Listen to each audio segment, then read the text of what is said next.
So இன்னைக்கு நம்ம சேனலில் எதை பற்றி பார்க்க போகிறோன்னா நிறைய இன்ட்ரெஸ்டிங்கான சினிமா அப்டேட்டை உங்களுக்காக எடுத்துகிட்டு வந்திருக்கேன். அதெல்லாம் என்ன அப்டேட்டுன்றதை இந்த வீடியோவில் நான் சொல்கிறேங்க.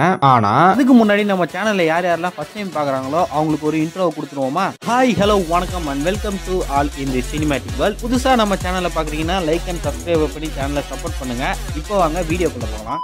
இந்த லிஸ்ட்டில் ஃபஸ்ட்டாக பார்க்க போகிற அப்டேட் என்னன்னா, நம்ம Pradeep Ranganathan love today dragon 2 படத்துலையும் ஒரு டிஃப்ரெண்டான ஆக்டிங்கில் நடிச்சு 100 கோடி பாக்ஸ் ஆஃபீஸ் கலெக்ஷனை எடுத்திருந்தாரு. அண்ட் அதை தொடர்ந்து இப்போ ரீசெண்டாக ரிலீஸ் ஆன பிரதீப்போட டியூட் படமும் 100 கோடி கலெக்ஷனை அடிக்குமான்ற டவுட்ல நிறைய பேர் இருந்தாங்க. பிகாஸ் பிரதீப்போட முன்னாடி ரிலீஸ் ஆன 2 படமே லவ் ஸ்டோரியை பேஸ் பண்ணி இருந்துச்சு. அதே மாதிரி இந்த டியூட் படமும் லவ் ஸ்டோரியை பேஸ் பண்ணி ஒரே ஜானல்ல இருக்கிறதுனால 100 கோடி அடிக்காதுன்னு ஒரு சில பேர்லாம் சொல்லிட்டு இருந்தாங்க. ஆனா படம் ரிலீஸ் ஆகி 6 நாள்லயே 100 கோடியை கிராஸ் பண்ணிடுச்சு. இன்னும் இருக்க நாள்ல எவ்வளவு கோடியை கிராஸ் பண்ண போகுதுன்னு தெரியலங்க. நம்ம பிரதீப்புக்கு இந்த படம் ஹேட்ரிக் பிளாக் பஸ்டருங்க. ஏன்னா அவரோட நடிப்புல வந்த 3 படமே 100 கோடி கிராஸ் பண்ணிடுச்சு. இன்னும் லைக் மூவி வேற வெயிட்டிங்ல இருக்கு. அந்த படத்துல என்னென்னலாம் பண்ணி வச்சிருக்காங்களோன்ற எக்ஸ்பெக்டேஷன் இப்பவே கிரியேட் ஆகுது. ஏன்னா லைக் படத்தோட ரிலீஸ் டேட்டை அனௌன்ஸ் பண்ணிட்டு அதுக்கப்புறமா படத்தோட ரிலீஸை போஸ்ட்பான் பண்றோம்னு சொல்லிட்டு இருந்தாங்க. ஏன்னா விஎஃப்எக்ஸ் ஒர்க் அதிகமா இருக்கிறதுனால அந்த படத்தை போஸ்ட்பான் பண்ணிட்டு இருந்தாங்க. பட் ஆனா டிசம்பர் 18ஆம் தேதி கன்ஃபார்மா ரிலீஸ் பண்றோம் அப்படின்னு சொல்லிட்டு இந்த படத்தோட ப்ரொடியூசர் சொல்லியிருக்காரு. படம் எப்படி இருக்குன்னு வெயிட் பண்ணி பார்ப்போம். அண்ட் டியூட் படத்துக்காக நம்ம சேனல்ல போட்ட வீடியோவை பார்க்கலன்னா இந்த வீடியோவை பார்த்து முடிச்சுட்டு அந்த வீடியோவை போய் செக் பண்ணி பாருங்க. வீடியோ ரொம்பவே இன்ட்ரெஸ்டிங்கா இருக்கும். வீடியோ லிங்க் ஐ பட்டன்லயும் டிஸ்கிரிப்ஷன்லயும் கொடுக்குறேன், மறக்காம செக் பண்ணி பாருங்க. சரி, டியூட் படம் 100 கோடியை கிராஸ் பண்ணிடுச்சு. அது கூட வந்த பைசனும் டீசலும் என்ன ஆச்சு அப்படின்னு சொல்லிட்டு செக் பண்ணி பார்த்தா பைசன் படம் இது வரைக்கும் அபிஷியலா 35 கோடியை கிராஸ் பண்ணி இருக்குன்னு அனௌன்ஸ் பண்ணியிருக்காங்க. அண்ட் டீசல் படத்தை பொறுத்த வரைக்கும் இன்னும் 5 கோடியை கூட கிராஸ் பண்ணல அப்படின்ற மாதிரி சொல்லப்படுது. எனக்கு என்னன்னா தமிழ் ஆடியன்ஸ் தமிழ் படங்களுக்கும் கொஞ்சம் சப்போர்ட் பண்ணணும், அப்போதான் தமிழ் சினிமாவும் வளரும். அடுத்ததா தலைவர் ரஜினியும் கமலும் சேர்ந்து ஒரு படம் நடிக்க போறாங்கன்னு ஒரு ரூமர் சுத்திட்டு இருந்தது.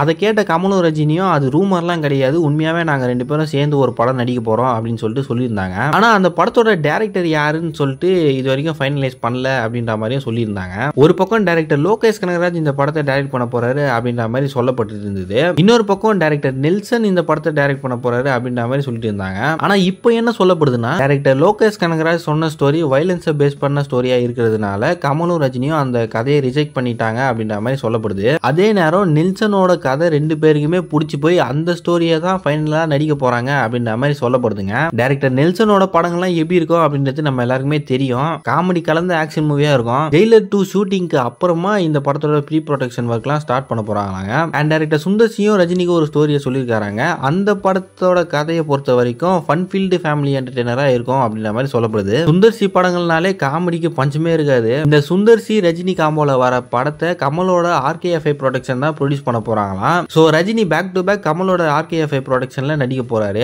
அடுத்ததா நம்ம தல அஜித்தோட AK64 படத்தை டைரக்டர் ஆதிக் ரவிச்சந்தர் தான் டைரக்ட் பண்ண போறாருங்க. அது குட் பேட் அக்லி படத்தோட லாஸ்ட் சீன்லயே ரெஃபரன்ஸா வச்சு கன்ஃபார்ம் பண்ணி இருந்தாரு. சரி, எப்பதான் ப்ரோ இந்த AK64 படத்தோட ஷூட்டிங்கை ஸ்டார்ட் பண்ண போறாங்க அப்படின்னு நீங்க கேட்டீங்கன்னா, அடுத்த மாசம் அதாவது நவம்பர்ல ஷூட்டிங் ஸ்டார்ட் ஆக அதிக வாய்ப்பு இருக்கு அப்படின்ற மாதிரி சொல்லப்படுது. அண்ட் இந்த படத்தை ஹீரோயினா ஸ்ரீலீலா நடிக்க போறாங்களாம். அது மட்டும் இல்லாம ஆக்டர் மோகன்லால் இந்த படத்துல ஒரு இம்பார்ட்டன்டான ரோல்ல பண்ண போறாரு அப்படின்ற மாதிரி சொல்லப்படுதுங்க. அடுத்ததா மிச்சி சிவா நடிப்புல தமிழ் படம் பார்ட் 3 ஸ்கிரிப்ட் ரைட்டிங் ப்ராசஸ் வந்துட்டு போயிட்டு இருக்கான். ஆல்ரெடி வந்த தமிழ் படம் பார்ட் 1 பார்ட் 2லயே நிறைய தமிழ் படங்களை ஸ்பூஃப் பண்ணி கலாச்சிருந்தாங்க. தமிழ் படம் 2 வந்ததுக்கு அப்புறமா நிறைய பெரிய படங்களே ட்ரோல் மெட்டீரியல் படமா மாறி இருந்துச்சு. ஃபார் எக்ஸாம்பிளுக்கு சொல்லணும்னா தக் லைஃப், கங்குவா, இந்தியன் 2, அப்புறம் இப்போ ரீசெண்டா வந்த கூலின்னு லிஸ்ட் அவுட்ல நிறைய படம் இருக்கு. தமிழ் படம் பார்ட் 3 பத்தில என்னென்ன பண்ண போறாங்களோ தெரியலங்க. அண்ட் உங்களுக்கு தமிழ் படம் பார்ட் 1 பார்ட் 2 பிடிக்கும்னா படத்துல வர எந்த சீன் உங்களோட ஃபேவரட்னு மறக்காம கீழே கமெண்ட் பண்ணி விட்டுருங்க. அதே மாதிரி அந்த லைக்கையும் கொட்டி விட்டீங்கன்னா எனக்கும் கொஞ்சம் சப்போர்ட்டிவா இருக்கும். அப்பதான் நானும் இன்ட்ரெஸ்டோட நிறைய வீடியோவை ரெடி பண்ணி உங்களுக்கு தர முடியும். ஸோ ப்ளீஸ் இந்த வீடியோவை உங்க ஃப்ரெண்ட்ஸுக்கு ஷேர் பண்ணி எனக்கு சப்போர்ட் பண்ணுங்க.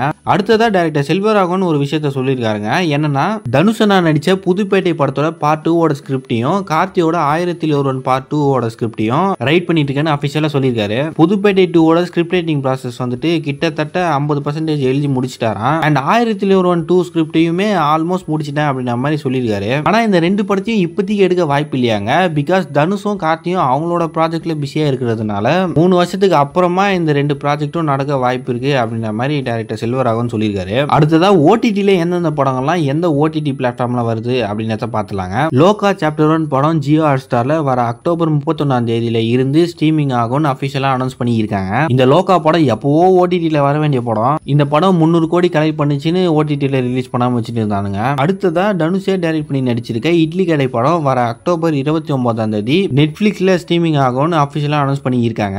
அவ்வளவுதாங்க, இதோட என்னோட வீடியோ முடிச்சுக்கிறேன். உங்க தாட்ஸை மறக்காம கீழே கமெண்ட் பண்ணி விட்டுருங்க. அண்ட் இதே மாதிரி நிறைய சினிமேட்டிக் அப்டேட் அண்ட் மூவி ரிவ்யூஸ்க்கு நம்ம சேனலை சப்ஸ்கிரைப் பண்ணி சப்போர்ட் பண்ணுங்க. அண்ட் அந்த லைக்கையும் கொட்டி விட்டுருங்க. தேங்க்யூ, பாய் பாய்.